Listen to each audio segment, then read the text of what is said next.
नमस्कार बंधुरा welcome back to my channel Bangali special रान्ना। आमी अनन्या आज के निये हाजिर हয়েছি मायेर हातेर आरो एकटा सुस्वादु रेसिपि पुई चिंगड़ी। तो देखो मा किभाबे रेसिपिटा बानाय।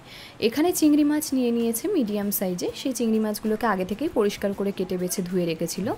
एरपरे नुन और हलुद दिए भालो करे माखिए रेखे देबे 2 থেকে 3 मिनट मतो। পুরো ভিডিওটা কিন্তু স্কিপ না করে দেখতে থাকো, অন্যান্য রেসিপির ভিডিওর মতো এই ভিডিওটাও তোমাদের কাছে ভালো লাগবে। এরপরে চলে আসি পুঁই শাকের যে ডাঁটা, সেই ডাঁটাটাকে মা এরকম মাঝখান থেকে দুভাগ করে রেখে দিয়েছিল। এরপরে দেখো কুমড়ো আর আলুটাও এরকমভাবে কেটে নিয়েছে। এরপরে পুঁই শাকের পাতাগুলোকেও খুব বেশি মিহি করে কাটেনি, যেহেতু পুঁই শাকের পাতা বড় থাকলেও কোনো সমস্যা নেই, গলে যায়, সেই জন্য এরকম মিডিয়াম সাইজে কেটে নিয়েছে। এবারে কড়াইয়ের মধ্যে পরিমাণ মতো সর্ষের তেল দিয়ে দিয়েছে। রান্নাটা কিন্তু সর্ষের তেলে করলেই ভালো লাগবে বেশি। তেলটা একটু হালকা হালকা গরম হয়ে এসছে। এই পর্যায়ে কিন্তু মাছগুলোকে ছেড়ে দেবে। চিংড়ি মাছগুলোকে আগেই বলে রাখি, খুব বেশি কিন্তু ভাজা চলবে না, কারণ বেশি ভাজলে শক্ত হয়ে যায়, সেই জন্য বেশি ভাজলে হবে না, হালকা কিন্তু নাড়াচাড়া করে নামিয়ে নিতে হবে। দেখতে কি সুন্দর লাগছে না চিংড়ি মাছগুলো।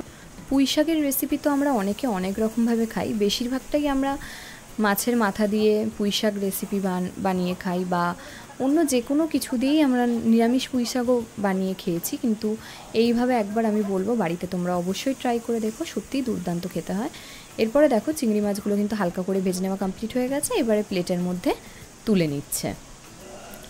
এখানে কিন্তু আর মা এক্সট্রা তেল দেবে না, এই যে তেলটা আছে এই তেলের মধ্যে কিন্তু দিয়ে দিল 5 ফোড়ন। 5 ফোড়নটা একটু ভাজা ভাজা হবে, এর মধ্যে অ্যাড করে দেবে 10টা কাঁচা লঙ্কা। সেটা কিন্তু কাঁচা লঙ্কাটা চিড়ে দিয়েছে। এখানে কিন্তু মা কোনো রকম কাঁচা লঙ্কার পেস্ট বা কোনো রকম আদা রসুন কিচ্ছু ব্যবহার করেনি। এরপরে প্রথমে আলুগুলো দিয়ে দিল, তারপরে কুমড়ো, তারপরে পুঁই ডাঁটা দিয়ে ভালো করে নাড়াচাড়া করে নেবে। এখানে কিন্তু ঝালটা খুব বুঝে শুনে দিতে হবে, তবে এখানে যে কাঁচা লঙ্কার ঝালটাই মা এখানে রেখেছে, এক্সট্রা করে কোনো ঝাল দেয়নি। পরিমাণ মতো নুন দিয়ে দিয়েছে। এরপরে দিয়ে দেবে পরিমাণ মতো হলুদ গুঁড়ো, দিয়ে আবারও ভালো করে সবজিটার সঙ্গে মিক্সড করে নিতে হবে। গরম গরম ভাতের সঙ্গে এই ধরনের রেসিপি থাকলে অন্য কোনো কিছু খেতে ইচ্ছা করে না। আর সত্যি কথা বলতে এত সুন্দর খেতে হয়। চিংড়ি মাছ দিয়েও যে পুঁই শাক এইভাবে বানানো যায়,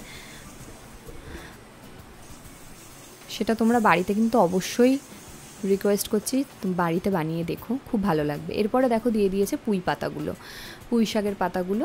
এই পাতাগুলো দিয়ে একটু অপেক্ষা করবে। তোমরা যারা আমাদের চ্যানেলে নতুন তারা কিন্তু অবশ্যই বাঙালি স্পেশাল রান্না চ্যানেলটিকে সাবস্ক্রাইব করতে ভুলো না, আর পাশে থাকা বেল আইকনটিতে কিন্তু অবশ্যই ক্লিক করতে হবে নতুন নতুন মজাদার রেসিপির ভিডিও সবার আগে পাওয়ার জন্য।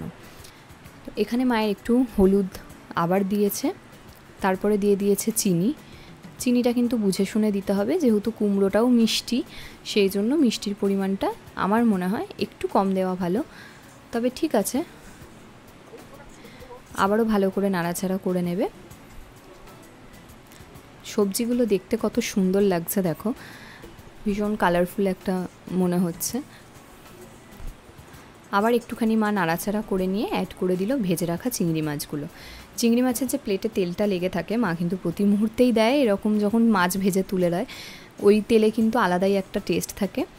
দিয়ে সবজিটার সঙ্গে মিক্সড করে নেবে কিছুক্ষণ, তারপরে কিন্তু চাপা দিয়ে রেখে দেবে 5 থেকে 10 মিনিট মতো, কারণ সেদ্ধ হতে একটু সময় দিতে হবে। দেখো ঢাকনাটা খোলার পরে কতটা পরিমাণে জল ছেড়েছে, আর এই জলেই কিন্তু আলু কুমড়ো ডাঁটা সব সেদ্ধ হয়ে গেছে। পাতাটা তো এমনিই সেদ্ধ হয়ে যায়, কিন্তু আলু কুমড়ো ডাঁটা যে যা সবজি দেয় এইগুলো একটু সেদ্ধ হতে সময় লাগে। তো জলটা না দিয়েও দেখো কত জল বেরিয়েছে। আবারও 5 মিনিটের জন্য চাপা দিয়ে রেখে দিয়েছে। জলটা অনেকটাই শুকিয়ে এসছে, কিন্তু আরও কিন্তু শুকোতে হবে। শুকনো শুকনো না হলে খেতে ভালো লাগবে না, জলসা জলসা খেতে লাগবে, টেস্ট ভালো হয় না। তো যতটা পরিমাণ পারা যায় একটু জলটা টেনে নিলেই ভালো লাগে। মা দেখো কনস্ট্যান্ট কিন্তু খুন্তি নাড়িয়ে যাচ্ছে যাতে নিচে লেগে না যায়, কারণ নিচে লেগে গেলে আবার একটু পোড়া পোড়া গন্ধ ছাড়লে অসুবিধা, খেতে ভালো লাগবে না। তোমাদের যদি কোনো রেসিপি আমাদের চ্যানেল থেকে জানার থাকে তাহলে অবশ্যই আমাদের চ্যানেলে কমেন্ট করে জানিও যে তোমরা কী ধরনের রেসিপি দেখতে চাইছো। আমরা চেষ্টা করব সেই ধরনের রেসিপি তোমাদের সঙ্গে শেয়ার করার। তোমাদের কমেন্ট কিন্তু আমাদের চ্যানেলের জন্য খুবই একটা উপকারী জিনিস। তোমরা প্লিজ কমেন্ট করতে ভুলো না। আমাদের কিন্তু পুঁই শাক দিয়ে চিংড়ি মাছ রেসিপি কমপ্লিট হয়ে গেছে। এবারে মা কিন্তু প্লেটে ঢেলে নিচ্ছে। আশা করব অন্যান্য রেসিপির মতো এই ভিডিওটাও তোমাদের ভালো লাগবে। আর ভালো লাগলে কিন্তু লাইক শেয়ার কমেন্ট করতে ভুলো না। Tata, thank you.